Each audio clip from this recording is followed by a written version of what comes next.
नाज़रीन, अवामी न्यूज़ में ख़बरनि जो सिलसिलो जारी है। हिन वक्त असीं तव्हांखे कडीयारो में ख़बर ॾींदा हलूं त जनरल स्टोर ڪريانه ऐं ڪنفيشنري जे दुकानदारन पारां कडीयारो जे हिकु निजी कंपनी जे डीलर जे पारां एटमन ते 17% बजाय मुबीना 30% इज़ाफ़ी टैक्स वठण ख़िलाफ़ चमन बाज़ार वटि एहतजाजी मुज़ाहिरो कयो वियो। इन मौक़े ते हाकिम अली क़ाइम ख़ानी, अकरम क़ाइम ख़ानी, अब्दुल करीम अब्बासी ऐं ॿियनि चयो आहे त हू 12 सालनि यूनिलेवर कंपनी पारां कडीयारो में रखियल डीलर अताउल्ला कुरैशी खां मुख़्तलिफ़ एटम ख़रीद कंदड़ आहिनि। इन्हनि इल्ज़ामनि ते चयो आहे त असां मजबूर थी कडीयारो जा डीलरनि खां इज़ाफ़ी टैक्स भरे एटम खणी रहिया आहियूं। दाहुन बावजूद को बि तदारक न थियो आहे। हिन कंपनी जे डीलर असां सां ज़ुल्म कयो। हिन वसवान खां मुतालबो कयो त असां खां वरितल इज़ाफ़ी टैक्स वापसि करायो वञे। क्यों तो असांखे इंसाफ़ वठी ॾिनो वञे।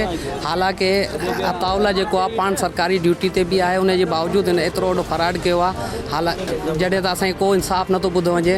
असांखे अगरि जे इंसाफ़ न मिलियो त असां एहतजाज जो ज़ाइरो वधाईंदासीं। इहो जेको आहे त हणंदो आयो आहे हर कंहिंखे, मूंखे अकेले के न पूरे शहर के जेको आहे त 12 हयो आहे परसेंटेज मथे।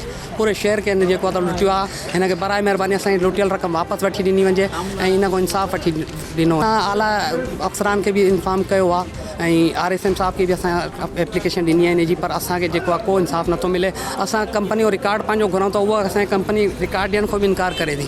जॾहिं त असांजो हक़ आहे, असांखे रिकॉर्ड बि ॾिनो वञे। कंपनी असांखे रिकॉर्ड छो नथी ॾे? असांखे लॻे थो त कंपनी बि आहे त मुलविस आहे हिन में। मज़ीद खबरों और तफसीलात के लिए विजिट करें हमारी वेबसाइट www.awamiNewsHD.com।